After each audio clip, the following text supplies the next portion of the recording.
Hello and welcome to Hello Governor, the podcast. As always, I am Abdullah, and my guest today is Donna Jay Fulks. Is that how you Hello, pronounce your last name? it Fulks? is. Yeah, Yeah. that's correct. All right, awesome. First try. First try getting someone's name right. Oh my gosh. All right. Awesome. Um, and first question is the obvious one. How did you get started, and what made you want to get into voiceover? Um, so I'm an actor and I went to school to be an actor. And when I graduated, I found an agent and it, because I'm because I'm so old, um, it was like before voiceover was popular, like people didn't really know about voiceover, including me. Like I went to theater school and I think we had like one class where we talked about doing on camera stuff and maybe we did a scene, but it was all about acting on stage and nobody thought to prepare us to make a living. And so I got an agent, I was auditioning for stuff and it was a really small agency and I didn't know it at the time, but I guess the agency was going under and people were accusing the agent of stealing their money. But I didn't know any of it because I was, whatever, 20. And so she had all these really big voiceover. It was in Chicago. She had all these really big voiceover people, and they were all quitting. So she was desperate. And so one day, I'd never even met her. I just only was dealing with the on camera agent. And I walked by her office, and she was like, "Hey, can you go on an audition?" And I didn't even, it just occurs to me too. This is the kind of story that everybody hates because everybody wants to get into voiceover and then you hear about people who are like, I was walking down the street and someone said, "You have a great voice." But it's not exactly like that because I was pursuing acting, but for sure I I didn't know what it was and she had to explain it to me. And it wasn't like I was living under a rock, like television had been invented and everything. And so it wasn't like I didn't know about commercials, but it just never really occurred to me because I was so focused on doing theater and trying to like do movies and stuff. And so she sent me on an audition and it somehow it clicked. Um and so it's a long answer. So um then I started going out on auditions. And because I was in Chicago, the it was really just commercials and industrials. There weren't there later on more games came to Chicago and now anybody can kind of work from anywhere, but at the time you just did the work. Not only did you do the kind of work that was in the city, but we also only worked on the accounts that were in the city. So like Kraft is near Chicago, so Kraft did their commercials in Chicago, and like Kellogg, like certain companies, Kellogg's or whatever, like, whoever was in the Midwest, they did that work. Just like the people in Detroit, all the actors did, car commercials because the car companies were in Detroit, and so I just started doing commercials, and found that I liked it, and so I just started doing it. Are you still there? No, don't worry about your So- don't worry about your answers being long-winded. It's okay. fine, you know. Sorry. I'm so used to sitting in this booth talking to myself. Sorry about that. No, But it's anyway, it's that's fine. that's the It's fine. answer. No, it's fine. Like, don't worry about your questions be answers being like long-winded. I'm like, you know what? I'm here to listen. I love listening Okay. to people talk about the Do I owe you craft. money? Do I owe you like $120 at the end of the hour? Uh, all right. So yeah, that's the answer. No, but it's an interesting story because and you bring up a great point in that it is not always like, hey, it's not always like someone finding you and being like, oh, you have an interesting voice. Have you thought about voiceover? Because 9 times out of 10, you're not going to be thinking about pursuing voiceover. And from what I've learned from doing this show is that a lot of the people I talk to, very few of them actually pursued voiceover to begin with. I mean, usually they wanted to do something else, and then it became like, well, it was either voiceover or nothing, basically. Yeah. You know, Yeah. it's it's it's one of those professions where it's not a profession that you go to find, it's the profession that finds you, basically. Yeah, well, it's funny because one of the things I've done in my career is I've worked for Oprah's network, and when I was doing that, she did this live event. It was like right when she was leaving Chicago and launching OWN, her network, and she did this big live event where she traveled to like 8 or 9 different cities and did like a weekend event called the Life You Want Weekend. And it was all about like all of her messages of like listening to yourself and following and going where the universe is sending you or whatever. And I was the live announcer for the weekend. And one of the things that and I watched I listened to the workshop every single weekend, and she was talking about like these threads in your life that you find and how they're connected. And if you can pay attention, then maybe, you can steer yourself in the right direction, or that things start to make sense. And I was really thinking about that because when I was a kid, I used to write radio plays and then with a cassette player, and then record the scenes and the different characters and their voices, and then, try to talk my teacher into playing it for the classroom, which nobody wanted to do. But but I was doing that as a kid, and then when I was in high school, I competed on our speech team. Not like debate, but there were all these different acting events. And the one that I focused on was this dramatic interpretation where you take it like an 8-minute scene from a play and you perform all the characters. And so I'd been doing this thing where I was acting and using my voice to portray different characters without thinking that it was without ever realizing that that is what I would end up doing my whole life. But at the time I didn't know. To me it was just part of acting, but the focus of it was in a lot of ways was changing your voice because you had to change, for the competition you'd be changing your voice so everyone and where you were looking so everyone knew which character you were playing. But I mean, it's such a bizarre thing to do. But yeah, but then I realized years later, like, oh, it makes sense. Like that's something that always interested me. Um, and so once I got into it, then I loved it and I really, really enjoyed it. I remember being at an audition with this other actor who was my age, and we both kind of got started at the same time. And we were at a voiceover job or audition or something. And he goes, "If I'm doing this in 5 years, kill me." And and because I know it's just because he thought, "Hey, I want to be an actor." And I guess I've always felt like I was able to do acting. I was able to act or express myself and have fun doing voiceover, but really just commercials. Like it's only the last couple of years that I've gotten the opportunity to audition for other things. So it was either theater or voiceover. And so now in this next chapter, I'm trying to blend the two and do like animation and stuff like that. No, and I think the reason why, like, it's again, I also want to preface that when it comes to voiceover, a lot of people think it's only just like cartoons, anime, video games, all that stuff, but it's not. It's like promo, it's like narration, it's e-learning.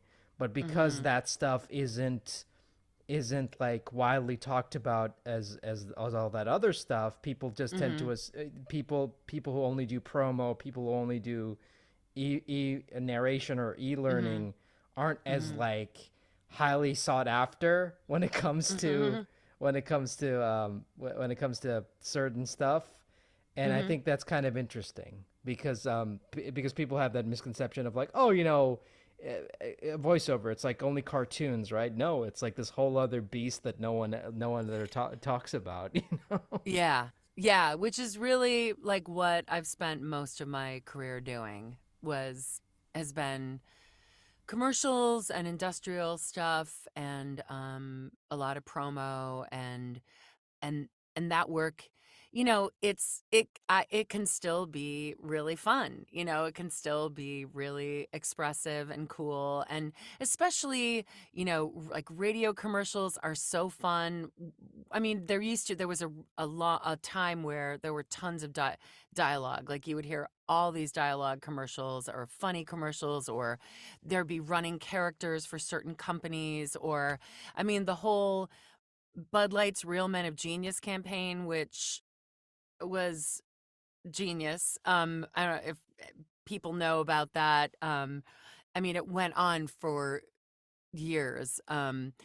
So yeah, the radio was always super creative. There were always a lot of really fun people working in radio. And that's, not such a big thing anymore, especially because when people are streaming, you feel like the commercial, you don't expect there to be a commercial, or it feels like such an interruption. But back in the day, if you're just like listening in your car or whatever, it wasn't such a big deal. It wasn't like in your head, like wearing headphones.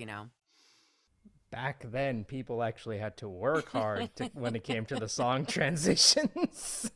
Exactly. Exactly. Yeah. Although, and they do that on, yeah, I get Sirius XM. There's some really fun shows where it feels kind of old school. And the DJs are introducing songs and everything. It's nostalgic and I like it. Yeah, because you only have like what 2 or 3 seconds to cut to the next song to set it up, and you Right, have to right. like really do it real quick. Otherwise, like Yeah. you're wasting time.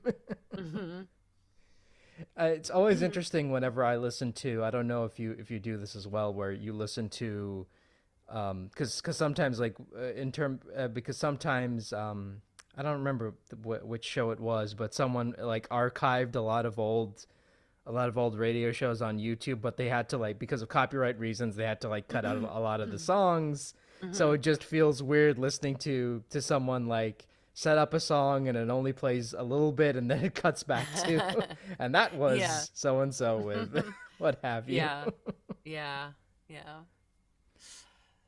No, but that's like a whole other skill set that I feel like that's not really appreciated much these days because nowadays everyone's streaming, everyone has their own podcast, everyone like understands how to keep an audience engaged. But back then, man, it was really impressive. Yeah, absolutely. Absolutely. Those DJs who are pioneering with their personality, like this, yeah, this invention of the DJ as the star, I guess, is yeah, definitely a connection to podcasting now. Yeah, I mean, I still go back and listen to some old, Casey Kasem stuff, and just that dude was just very charismatic when it came to what he Yeah. did, and all he did basically was just like count down the top 40 songs that were Right. popular. Right. Right. That's all he did, but he was so entertaining in a way that I feel is just lost. It's a lost art nowadays. It's like, man, I wish like more streamers were this charismatic. Yeah. But yeah. Transitioning from like promo to animation and original and character work, hmm was that difficult for you? Or was that easy? I mean, I feel like um I mean, I took it seriously, and I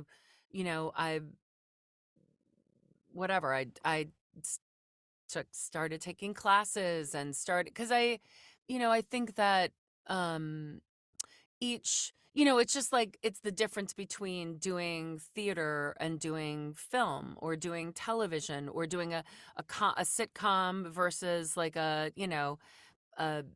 single camera drama or whatever. Like, it's each of them have their own skill set. And so I really felt like I had to, even though I'd been doing voiceover for like 30 years, like, well, I guess I'm going to have to figure out, what these new genres require, and what's the ideal audition like, or um, yeah, just like what are the reads like. And so yeah, I took classes and workshops and um, just started researching and stuff. And then I mean, the big thing is that it's just like anything, it's hard to break into certain categories when, you know, when I show up in LA and there's whatever, another 1,000 women just like me who've been trying to do this for the last 30 years as well. Like, it's just, it's so competitive. Um, and so, yeah, that's I think that's one of the hardest things. Um, I always tell this story. I was doing commercial work and I had this copywriter. I came to a session and she was like, "Donna, I gave someone your phone number. I told him he should call you. He wants to get into voiceover." And I was like, "All right, yeah, I'll talk to him." And she goes, "He has a great voice. I met him of all places at the airport." And I said, "Well, so you were sitting next to him on the plane and he had a great voice?" And she goes, "No, he was the TSA agent, but he just had this great sound." And I was like, "Okay, well, first of all, when is he going to do when is he auditioning? Is he just leaving? It's such a hard profession because every minute you have to be ready to do an audition, and it used to be that you couldn't just talk into your phone, and I prefer not to do that. So you have to have like a travel mic with you, or you have to be ready, you have to be at home, or you have to be able to, if you get booked on something, to go there the next day and do it. And like, it's hard to have a day job, and it's hard to be, find a flexible situation where you're able to do all the auditions and do the work. And the audition, there's so much rejection and there's so much auditioning to do. And like, yeah, it's just, overall, it's a really tough profession. And especially now, you know, because it used to be that whatever city you were in, was the work, that's the work you did, unless you were going to fly somewhere, or unless you were really famous and they're going to, patch you in or whatever. But now it's like, if you can imagine, whatever, like if you had a leaky faucet and you thought, all right, well, I need to call a plumber, so I'm going to call everyone in my neighborhood. I'm going to look at the phone book and I'm going to interview like 3 plumbers from my neighborhood. And then I'm going to interview 10 plumbers just from the next city over. And then I'm going to see if anybody in New York might want to do my plumbing. And then I'm going to look in LA, and I might as well go to Chicago. And I heard there's some great plumbers in Milwaukee. So I'm going to interview 1,000 plumbers and see which one is going to fix my sink. It's like, it that's what that insanity is what it's like right now. Like, I'll get an audition from my agent in Chicago and LA and New York, and it's the same audition. That means everybody in the country is auditioning, especially with commercial stuff. I mean, that's not always true with like animation and other things, but it's so competitive. And so that's, I think, also one of the hardest things. Like, you have to just be ready to drop everything and go. I'm sure you hear that from a lot of other people that you interview. Yeah, no, Yeah. it is an unforgiving business sometimes, and I like sometimes wonder, like, man, how do you guys do it and stay sane? Yeah. Yeah. It's it's hard. It's really hard. And you have to trust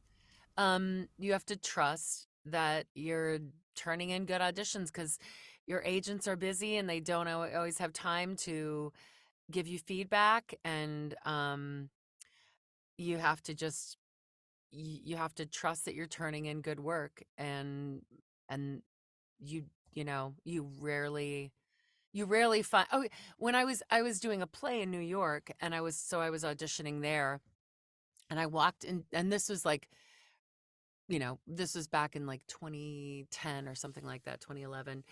And so I went, and New York at the time, and I don't know what it's like now, but they used a lot of casting directors, to cast commercials. Like Chicago, not as much, but in New York, there were a lot of casting sessions. And I remember walking into an office one time, and I signed in, and the secretary goes, "Oh, you're Donna Jay. Oh my God, you're a booking machine." And I said, "I've never booked a job with you."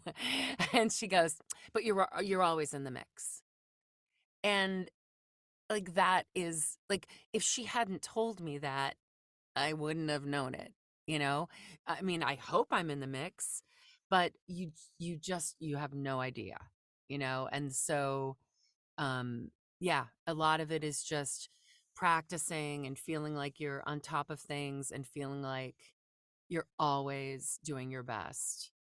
Because the other story that I often tell, like when I'm teaching workshops or whatever, is, I got that job for Oprah's network, and the way that I got it is that I had been in Chicago working on demos for a commercial for Jeep, and the the agency was in Detroit, so I was in Chicago recording, and so I never met anybody, and I was probably faxing the script over to me, and I would read it, and then they call me back the next week and tweak a word or two, and I said to my agent, "Wow, they're really like, this must be a big spot for them." And she goes, "Yeah, it's going to be a Super Bowl spot. Like it's their big anthem. It's a big deal." So I probably went in and worked on it maybe like 3 or 4 times or more, which is kind of unusual for a commercial, I think. And so I turned on the Super Bowl, and the commercial comes on, but it wasn't me. It was Oprah. And I was like, "Oprah, come on, you've got enough work." And so I knew someone at Harpo, and I said, "Man, your boss took my gig." And he goes, "Oh, no, no, that was always going to be her thing. They were just using your voice as a temp." But I didn't know that. So the whole time I'm going in, and obviously I'm doing my best, but without knowing that they were never going to use me. And so a few months later, I got an audition for Oprah's network and booked it. And they was turned out they were looking for a new voice for the network to be their whatever, their signature voice. And so when I was on that tour with her, one of her producers was talking to me, and she goes, "You know how you got this job, right?" And I said, "Yeah, I auditioned for it." And she goes, "No, when they were looking for voices and talking about it, and it might have been Oprah or someone said, 'What about that woman that did the Jeep demo? What about that voice that we kept hearing over and over?'" Because they played it for Oprah to listen to, so she knew the timing and everything, not necessarily my inflections or whatever, but so the timing. And she'd listened to it and thought I was good. And so they found me, and that's how I got the audition. But, that's like, I always tell young people or students or whatever, like, it's the ultimate lesson. Like, you're bringing your A game everywhere you go. Like, you're never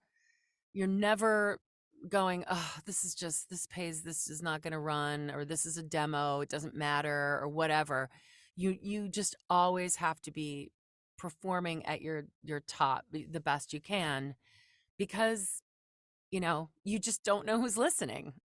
And it might be Oprah, or it might just be a casting director, or you're maybe reading for something that doesn't seem impressive or whatever, but whoever's listening to it might remember you and file you away and call you again. So I think that's one of the, for me too, that's always been really important, is making sure that I'm, you know, always bringing it. Yeah, because you never know who's listening, and Right. like a lot of times, I can't tell you how many times people have told me, like, if I had not gotten this thing, I wouldn't have gotten cast in this other thing, because Mhm. the Mhm. casting director had remembered me from the Yeah. other audition, and they were like, hey, maybe we should give this guy a call, or let's have him read Right. for whatever. Or sometimes, like, the casting director would just call them up and say, like, hey, I don't know if you remember me, but I got this project I'm working on, and I think that you'd be really good for it. Can you come in and please read for it? Just read for it, And they're like, okay, sure, whatever. Yeah. You're not gonna say no at that point, Right, because like right.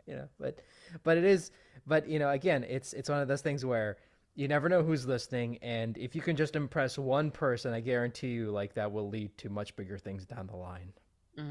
Absolutely. And Absolutely. speaking of bigger things, you're currently in one of the most popular shows I know currently airing, which is X-Men '97, which Yeah. probably is like the reason half the people are listening to this. And I'm sorry it took me this long to get to it, but we gotta get to the promo stuff and all the other all the Yeah, all, that's the way my career worked. yeah. So, yeah. I'm trying to I'm trying to make a cohesive timeline. I don't want to jump around, Uh-huh. but X-Men '97. Like, when Yeah. was that recorded? And did you know that? Were you familiar with the franchise before you got the role?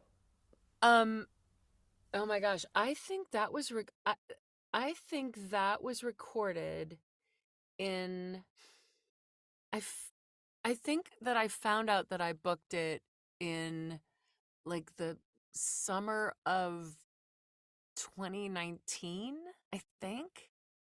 It was either 2019 or 2020. Like it was a long time ago. It was a long time ago. Um and cuz I mean there were obviously there were some delays. Uh and no, I wasn't. I mean, I was, but I wasn't a the kind of fan, like the fan that I should have been. Because and then once I booked it and I started watching all the movies, I feel like I kind of missed that window because of my kids. Like they missed that they I don't know, somehow they didn't see those movies and so I didn't see those movies. Um and so it was really fun to get Disney Plus and sit down and just watch them all. And yeah, I mean it was so exciting, and it was such a fun audition, and I didn't really know what it was. They like hide stuff, they keep stuff secret from a lot of people. And so that was like when I auditioned for Sonic, that was also like names were changed. And um there are times where you're auditioning for stuff and yeah, you don't even know what it's for. But I try to do as much research as possible and like put clues together. Um, but anyway, yeah, I was embarrassed that I wasn't as familiar as I should have been, which is, I was before today, before the interview, I was thinking I'm not a cool guest, and so I was gonna like do some research and try to find out some, like be ready to like whatever. If you asked me about cool shows, then I would have them ready, but I decided not to. So I'm just being honest. I mean, it's fine, and I love how you said, like, you watched the movies and not the animated series. This was that this was a Yeah, right. continuation for. Right, exactly. Well, I don't. Oh, yeah, because it wasn't up quite yet, or no, maybe it must have been up. Maybe I didn't have. I guess it was up on Disney, but I didn't have Disney at the time, and now I'm locked out of it. I haven't been able to watch the last two episodes, so I have to figure out how to get back in. But yeah, I did, yeah, watch a bunch of movies, but So yeah. you weren't familiar with All Trish's. right, it's true. No, I wasn't familiar with Trish. No, no. So you don't know about her and her relationship with Beast in the comics, right? Well, no, I do know. Yeah, I do. I mean, since then, I do. Yeah, yeah. I mean, surely someone must have came up to you and be like, hey, you didn't realize that this character had a relationship with Beast, and they do hint at it in the series, but that before she Yes, gets killed off. yes, yes. Absolutely, absolutely. I mean, it's kind of weird. I mean, that was kind of a shocking moment, and spoiler alert for people who have not watched, the eighth episode, but your character gets revealed to be like a what was it, a Prime Sentinel, and she gets killed Hmm. off, and I'm like, Hmm. man, that's kind of cruel, but at the same time, it's like, I kind of get what they were going for in that sequence. Yep. Yep. And out of all the, during that recording that show, was that, was it like what was the most emotionally hard scene to record for that show? Yeah, I mean, I think probably probably that bat, that scene where yeah, where my it's my alter ego, my other yeah, the other side of me, the secret side. Um, you know, for sure. It was also I don't know. She doesn't I felt like I didn't have a lot of really big emotional scenes. I mean, I had that intimate there's a scene where he's upset with me and it's interesting because because of COVID, like I never got to read with anyone. So I all my stuff I had to do by myself. And it's really interesting because I'd never worked on a series like that fully. I mean, I don't well, actually that's not true. I've done some other series, but um not as serious, you know what I mean? Like I've done some kids shows.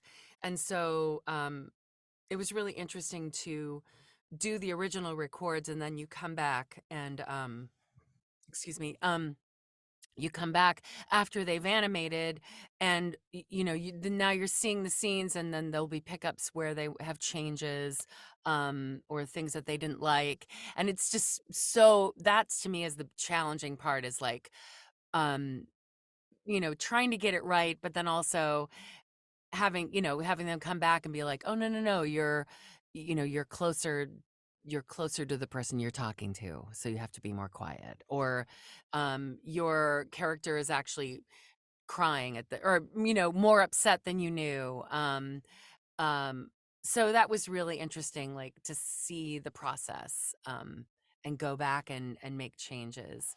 Um but yeah, I mean, I spent a lot of time saying long, long involved sentences that end like this, whatever.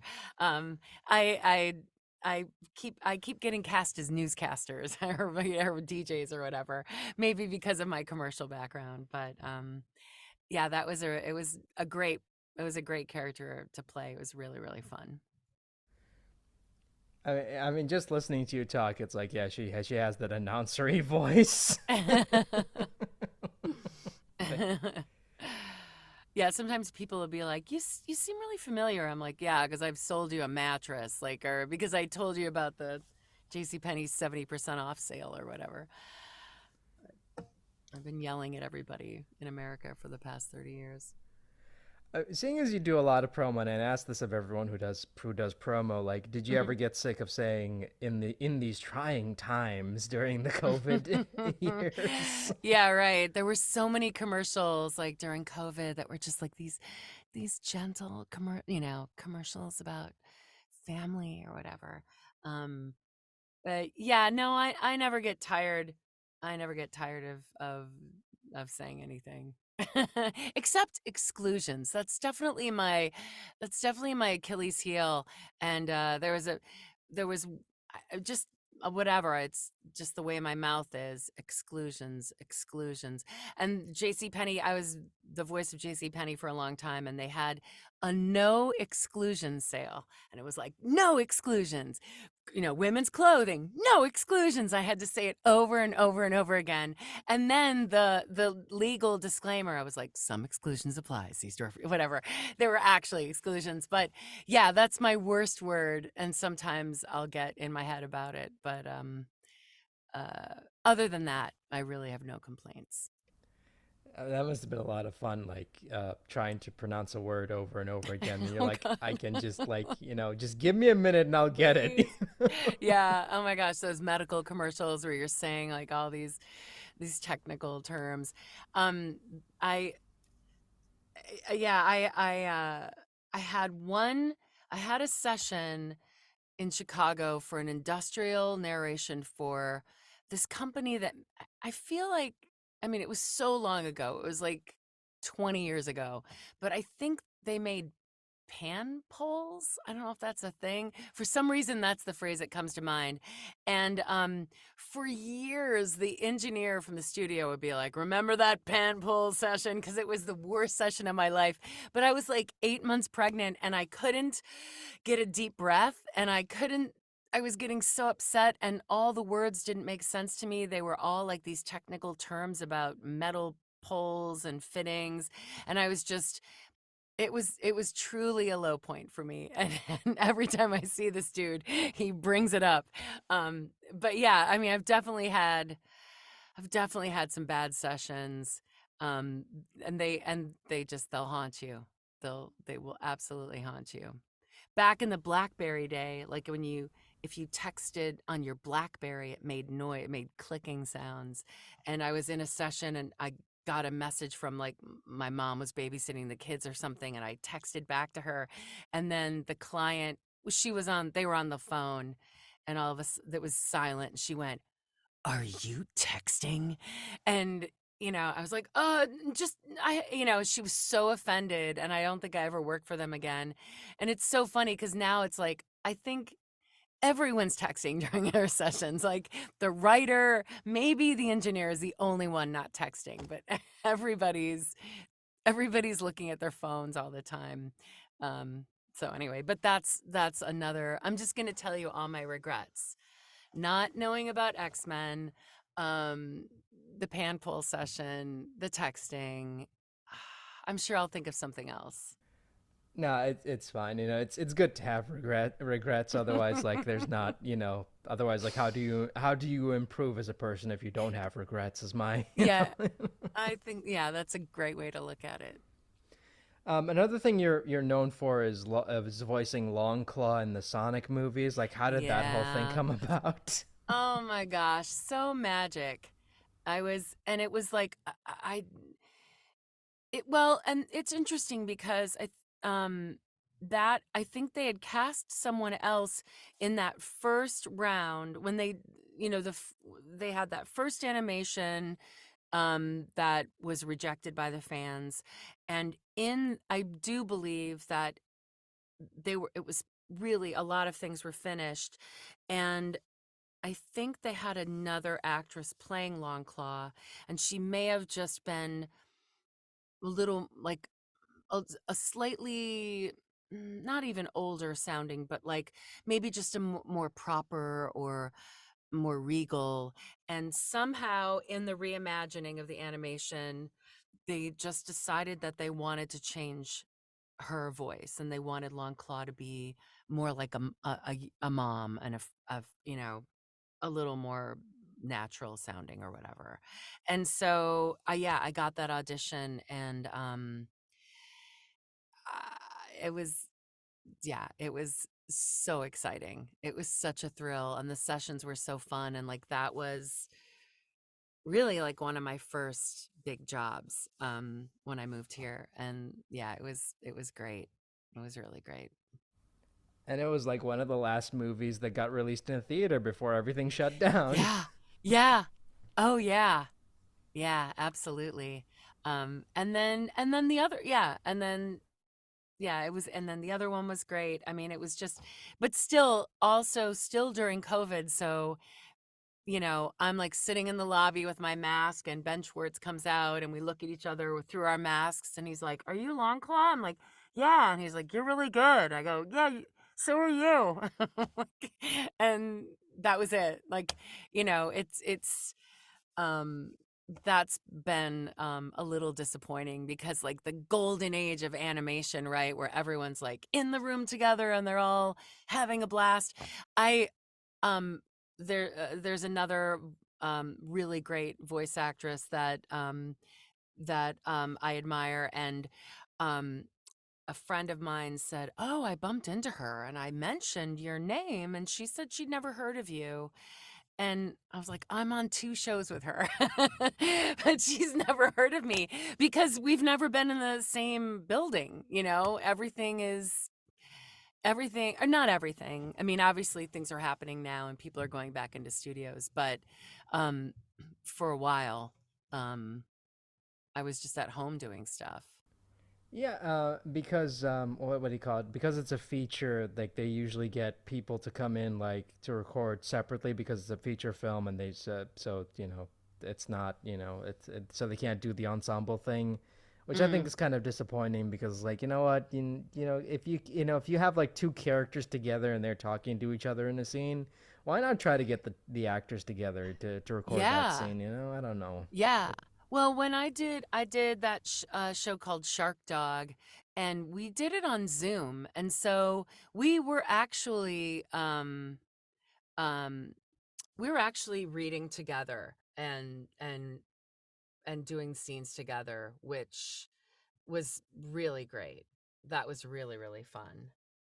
Yeah, I feel like, ensemble records are, kind of becoming a lost art, which is kind of a shame because I feel like, like you said, the golden age of animation, you would hear stories about these like voice directors Hmm. saying like, what, I don't want to do this show unless I have everybody in the room because I know if I have everybody in the room, I can, get the best performance out of everybody because I want it to feel like a play. I want it to feel like a Yeah. an actual TV show. I mean, I think that was like Andrea Romano's like big rule is that every show she directed, she says she's like I want to have like everybody in the room together Yeah. and have them record because I wanted to feel authentic, and that's why like the Batman series sounds so great Hmm. because everyone recorded together.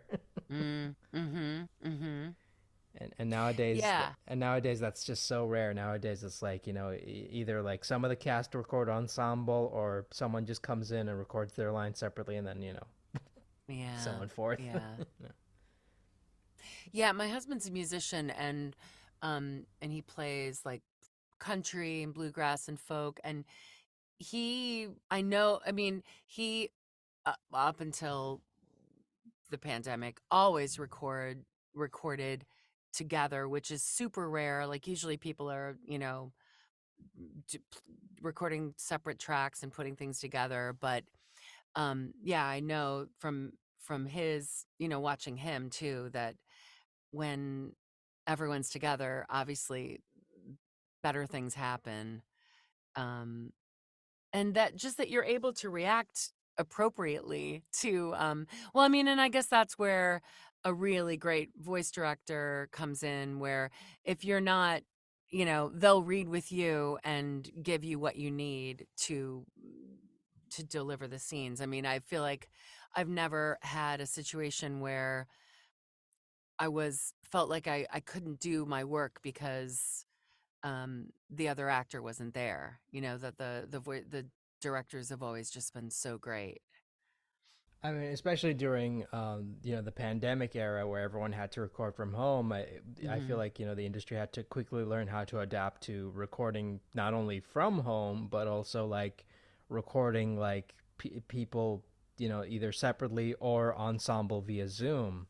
Hmm. So Hmm. that was another hurdle that I think everybody had to overcome. But I think the voiceover industry overcame it real quick because Yeah. looking back at some of the shows that were recorded during the pandemic, I barely notice a difference. Mm. Hmm. Hmm. I mean, like you mentioned, X-Men '97. Like again, because it's been so long, and I feel like that show got announced like years ago, Hmm. and there was just that period where we had no idea if this show was even coming out because like we just had nothing going for it, and then it wasn't until recently that it came out and it got critically acclaimed and it's Yeah. an Yeah. amazing series Yeah. and it just kind of amazes me that watching that show I'm like wow half of those actors weren't even in the same room. Right. Right. Right.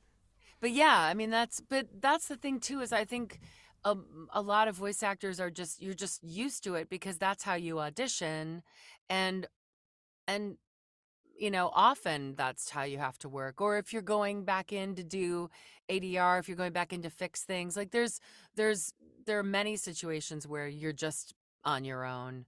And so, yeah, I think, you know, people adapted to it for sure. And then having a great director helps too.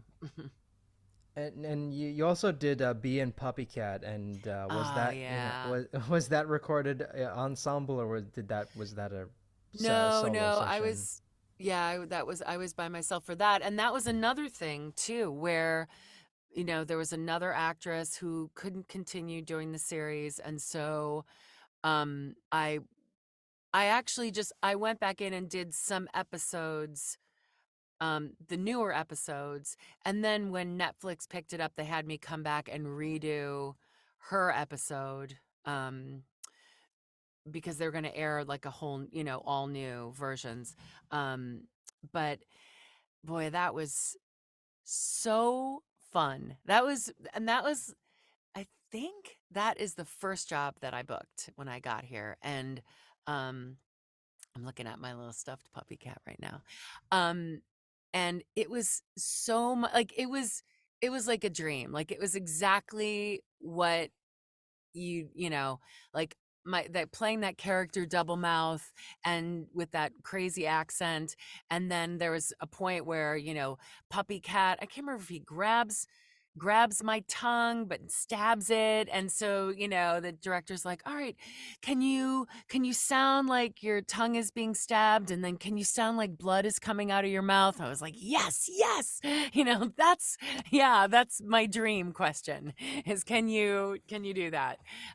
It was so much fun. It was so much fun to do. Of course, your voiceover debut would be the series where you play a disgusting monster. Yes. Absolutely. And I also like looked at when I was looking at your website, you have the whole Blue Jays aesthetic, and I'm like, oh yeah, of course it makes sense because I mean, of course she would get hired to play a giant owl, of course. Oh my gosh. Yeah, they must have thought, well, she's really into birds. Do you watch any of the stuff you work on, or can you not stand listening to yourself? No, at this point, I mean, I've been listening to myself for so long. You know, it's I have no problem. It's only when I don't like it. Like I don't think I did my best work, I guess. Then that's hard, but um like when I um worked on Paradise PD, and I was replacing the act. I'm just I'm the second string actor. Bring me in when you need to replace somebody. Call me. But so the actress was leaving that series for the last season, and they needed someone to sound like her. And so that for me was a little difficult because there was such a focus on sounding like her and less focus on, the performance. Or it makes you it's hard because it's hard to be as creative as you want to be, when when you're trying to match vocal patterns or whatever. I guess it's like, I don't even know how to, like, playing along, like, playing piano along with another recorded piano, or I don't know. I'm not really sure how what the analogy is, but it's it's not as freeing and fun. And because you've got to, like, match certain things that have been established. But still really, really, really fun to do. I think I found your type. You're the person they call in when they're like, hey, so and so didn't want to do it anymore. Are you Exactly. available? Exactly. It's like, how many people have you replaced? Right. I mean, a lot. That's why getting Trish felt great. I was like, I'm not replacing her. Are you sure? Yeah, that was very nice. Oh, that was like oh man, that was I think the that was the first role you got that wasn't like voiced by a previous No, I know. actress. Shark Dog was me too. I didn't replace anybody on that. uh, because Sharkdog was recorded ensemble, like was there added pressure like working ensemble, or was that not that big of a deal? Well, it's so funny because the very first session, we're all up on Zoom, and you get there early and you check your sound. So they're setting everybody's sound up, and so all the windows are open, and I'm I was writing down the actors' names and then Googling them and then texting my kids. I was like, oh my God, it's blah, blah, blah from Billy and Mandy. And it's blah, blah, blah from, it was like, it was, I was just totally intimidated because everybody on the show was so established and so great. And, but again, they didn't really notice me because I was just whatever. I mean, it's hard to, it's hard to meet people on Zoom, as everybody knows. Um, but yeah, that was, for sure I was excited and I was intimidated, and but it was really, really fun. And again, like working with great directors, working with great people, it's I've not really had a situation where I ever felt like, I don't know. Um, it's just, everyone's treated with such respect. It's really great. It might not be that way sometimes, like when you're doing commercials or whatever. Um, but yeah, it's working on games and animation has been really great. It's interesting that that you're only starting out doing in recent years, because like when I Hmm. listen to your stuff, like I said with Trish, like I'm like, hey man, this lady's really good. I'm kind of shocked that she doesn't have like a lot more voice credits when it comes to Yeah, characters. that's because I came here in 2019, so I just started. That's when I started in LA, um, pursuing other stuff outside of commercials. So yeah, I'm slowly but surely making my way. Maybe someday, someone will mention you to someone that you work with, and they're like, "Oh, I know Donna. She's great." Instead of just like, "Who?" Right? Who? I've never heard of her. Yeah, that would be nice.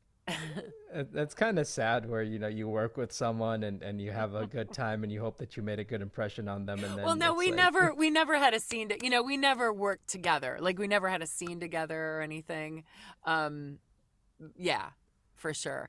But it's just like normally in a normal situation you would know everybody who was on a show that you were on. But yeah, we never, because when you go in and you're recording by yourself, you don't get to meet people. So, um that's been a bit of a hurdle for me, um coming out here and trying to,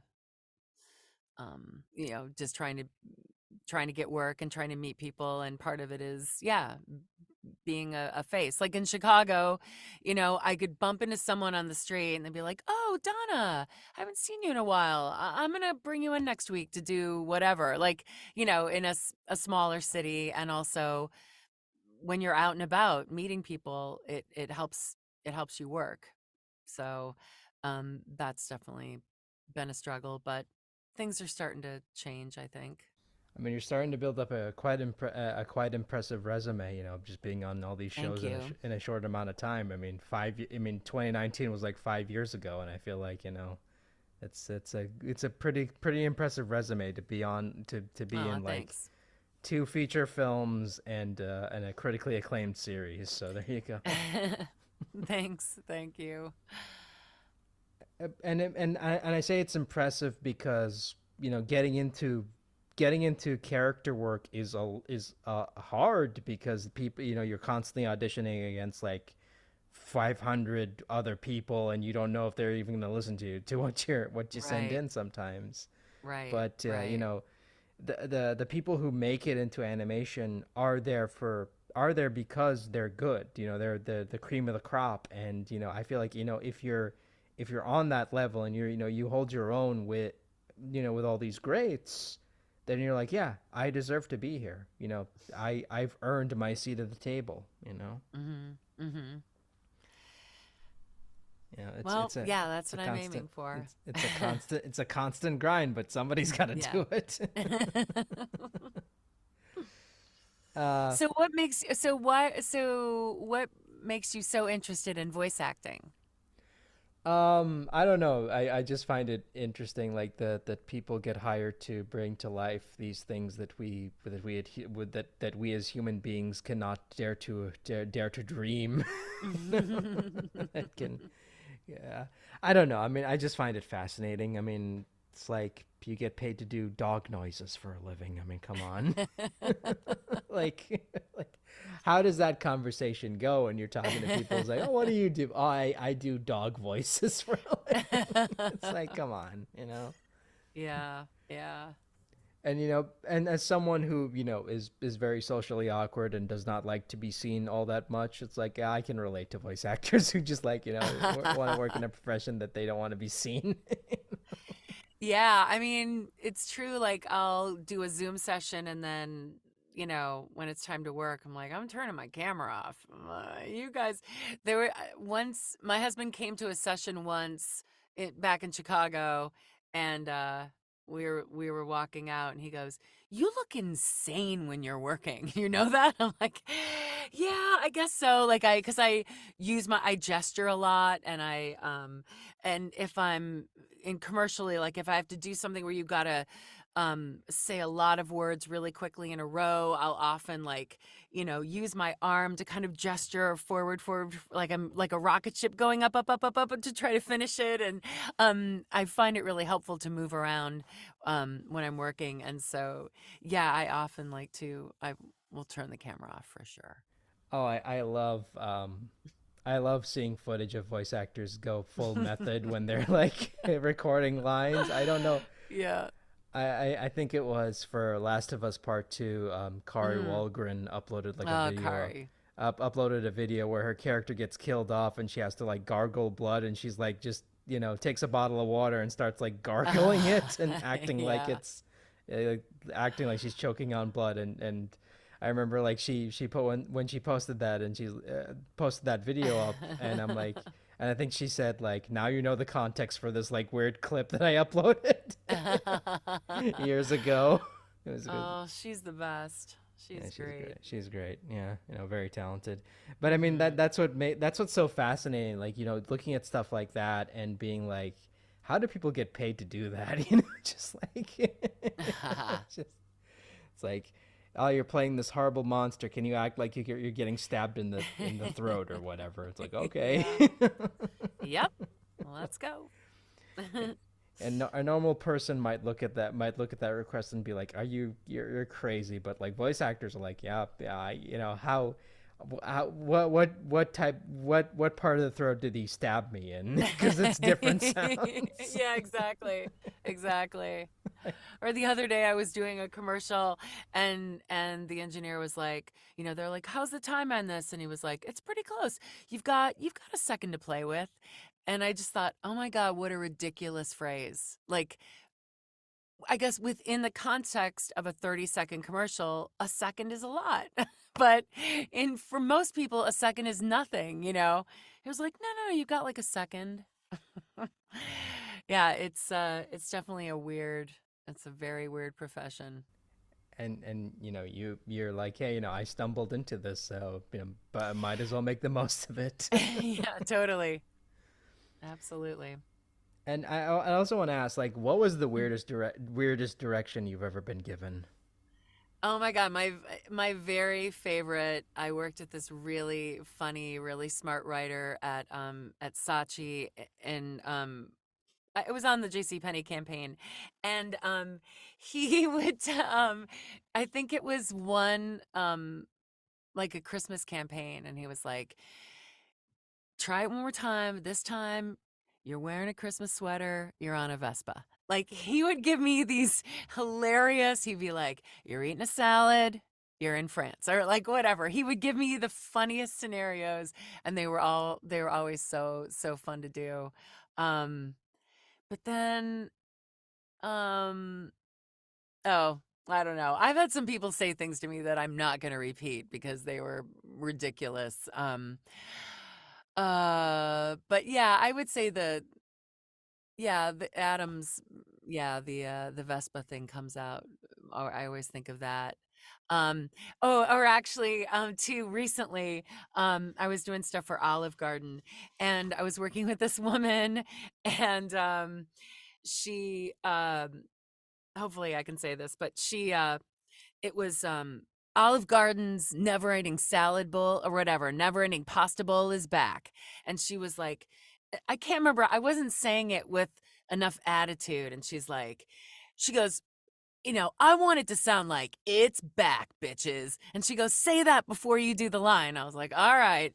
And so so now I was coaching someone and now we do that all the time. Like, if you've got to have attitude, just say, it's back, bitches. And then just start talking, which is really, really true. Like if you can read into things, if you can say things, if you can improvise, if you need to sound like you're smiling and you actually smile, you sound like you're smiling. You can't, it just automatically sounds that way.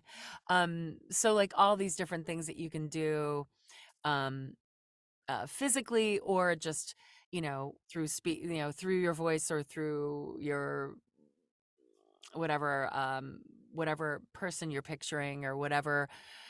Sometimes when I'm doing video game auditions, I'll pick like really intense classical music that I love and I'll put it low in my headphones so it doesn't bleed into the microphone, and I'll read along to the music because that changes how your reads come out. Like there's just so many really cool ways to affect your voice from inside, from your heart.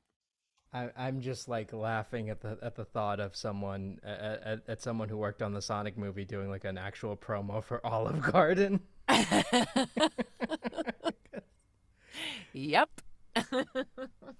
That is like coming full circle. Yep. It's like poetry. They rhyme.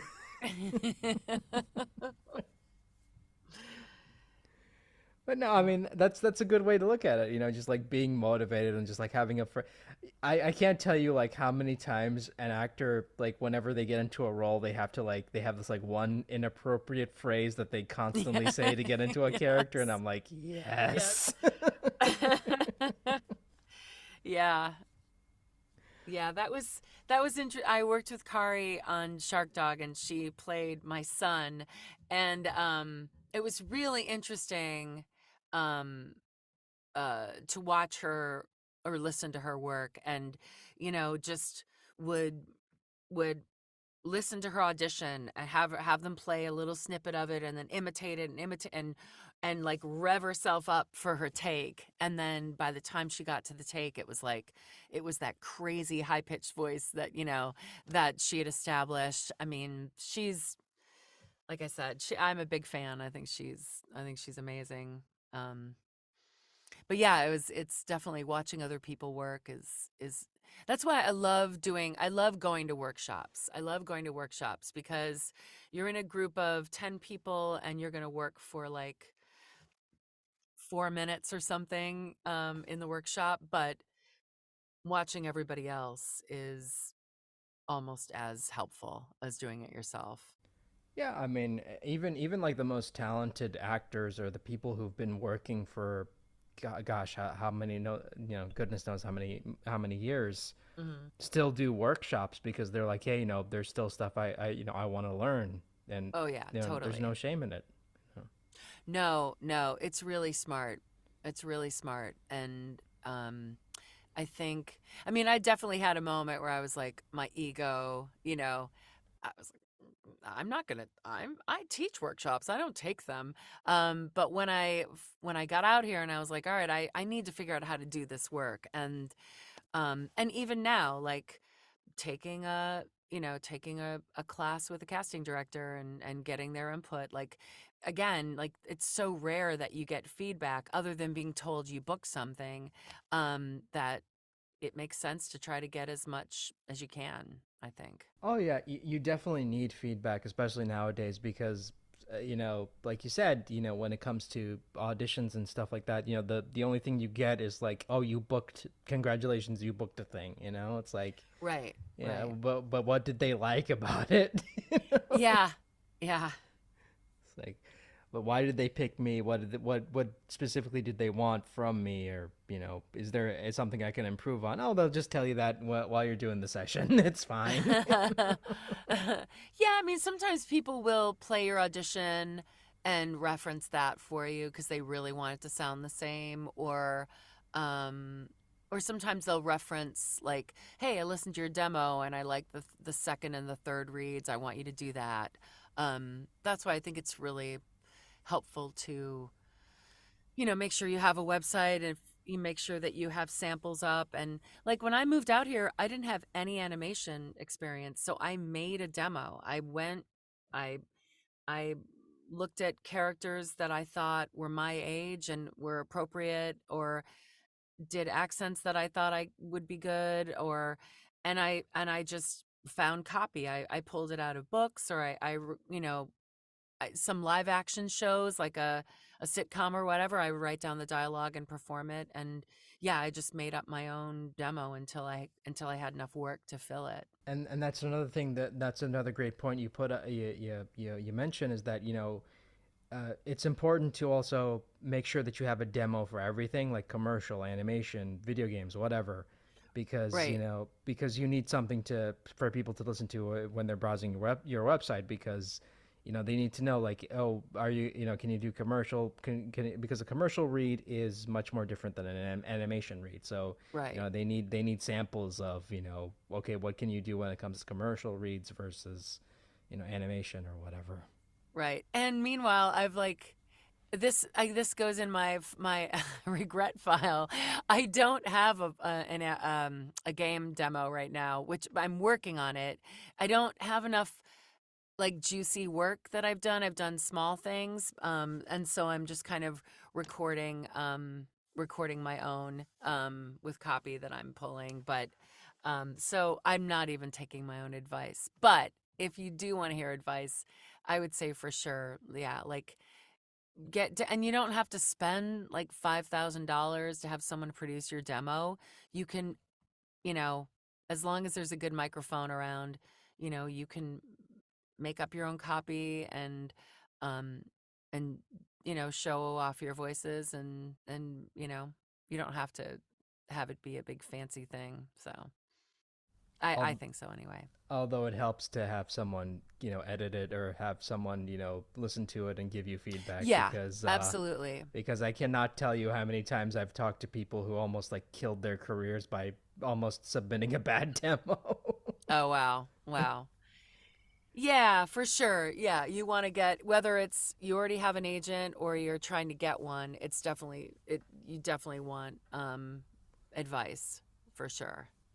Yeah, because you can't just be like, oh, well, I like this. It's like, no, you need you need to get someone to listen to it, and if they, they're like, oh, okay, this is like the, again, I know this is like a phrase that people don't don't are probably tired of hearing, but it needs to be professional sounding, like it has to be, up to that Yeah. standard, because that's what they're looking Yeah. for. Well, especially because so many times, you know, especially with commercials, they want you to work from home, and so they want to know that you have a good sound from your studio. So that's part of it. But also, yeah, that there's not a lot of noise or echo, or like technically it sounds professional. But yeah, also, I was like, I'm gonna do this young girl voice, and I was working on it, and I sent it to my agents, and they're like, yeah, it's not good enough. You can't put it on. So they're very adamant about not about turning in work that you're proud of, and not work that s- you know, that isn't great. If you're not nailing the dialect or what, oftentimes I'll try something and I'll send it to my agent and say, I get it if you don't want to submit it. I'd rather you didn't if you think it's not good enough. Yep, and then that's something people need to take into consideration when making demos, because it's like making a good demo is an art form. Quite honestly, I Mm, truly believe, like, and as someone who does listen to voice actor demos whenever I'm browsing a site, I mm-hmm, can tell you which ones stuck with me and which ones didn't. mm, Because mm-hmm, it's like, mm-hmm. well, yeah, I get what you're doing here. And sometimes like I'll listen to someone's demo and it's really good, and I get real frustrated. It's like why aren't they getting more work? Because I just listened to this demo and it's Mm. freaking phenomenal, you know? Like they have a lot of Right, but range. yeah, but that's the thing too. It's like you can imagine that if you're sorting through 100 submissions that you might not have time to listen to all of them. And or sometimes it's just a matter of, you know, it's when you're getting 100 auditions or whatever the number is, 50, and they're all great quality, it anybody could get the job. That's the thing, it's that's the thing I really realized being here. Like, just there's there's so many people who are so good at what they do, and so yeah, you got to be ready to match them, which is daunting for sure. Because I said this before, like, you know, if it comes down between you and Gray Delisle, they're probably gonna pick Gray Delisle because they know what they're gonna, get Right, with her, right, So right. it's because it's a very competitive business, and sometimes like you can get real close, and you're like, oh, I'm almost there, and then you realize that you're up against like someone like a Gray Delisle or a Kari Walgren, and then it's like, Or oh, okay. or Tom Hanks, like, or whatever, or Maya Rudolph, like, it's that's the other thing that is really hard. So not only are you auditioning against everyone in the country, but you're also, you know, there are celebrities that might just do something because it's fun. Um, I have a friend in Chicago. I have a bunch of actor friends in Chicago who are frustrated because they're like, "Oh man, every celebrity wants to come be on the bear and say one line." Like, well, that could have been my one line. Um, so it's hard because yeah, you're up against people who are auditioning and those who aren't even auditioning because they're just already known. Oh yeah, definitely. And I said this before, like I feel like it's kind of annoying that sometimes people would just go with a celebrity because it's like because like you look at it from an outsider's perspective, it's like why? I mean, okay, I get it. What's his face?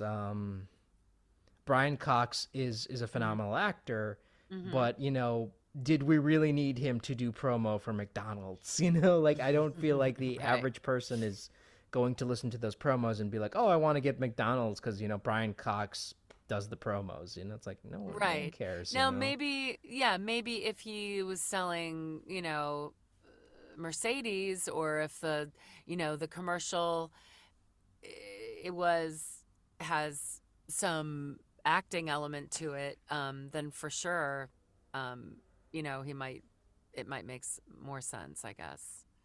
Yeah, because I listened to those promos and they're like not very good.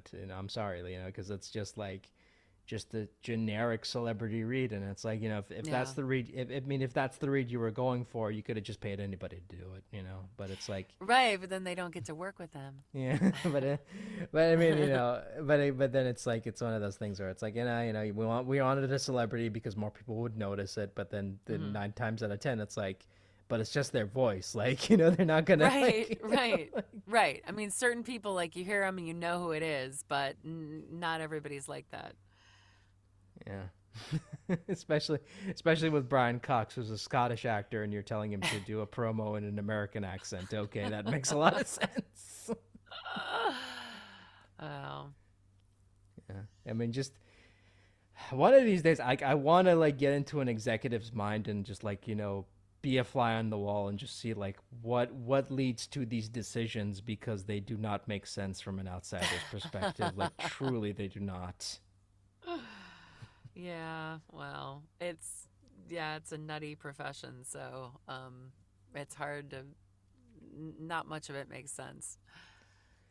Yeah. Anyway, before I wrap this up, because I know Hmm. it's getting late and I don't want to keep you on longer than Hmm. I should, and I could go on for more hours because you're just a fun person to talk to.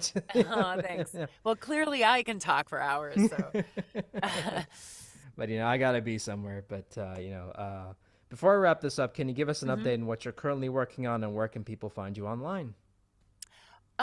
So yeah, so my website is Donna Jay Fulks, and What am I working on right now? I haven't. Uh, I am working on a couple shows that I'm not sure if I should say, and then and doing some commercials. So yeah, it's just the usual stuff, nothing that exciting. But yeah, my website is Donna Jay Fulks.